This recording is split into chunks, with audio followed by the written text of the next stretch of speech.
So I think in both of the last meetings, we touched into this final frontier concept. We've touched it many times in different ways. How is it that how we rest in our awareness creates our external reality?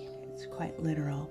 I had this experience before I knew there was a bunch of science showing that this is exactly what our biology does, our consciousness does, right? And how it is that you can actually get very deliberate and wield the experience you want to have in a body to a large degree. Of course, the gods are always behind all of it. They're like, oh, she wants to create this thing. Let's get on board with that. Or actually, the highest service is this other thing. Let's create that. So it's a partnership.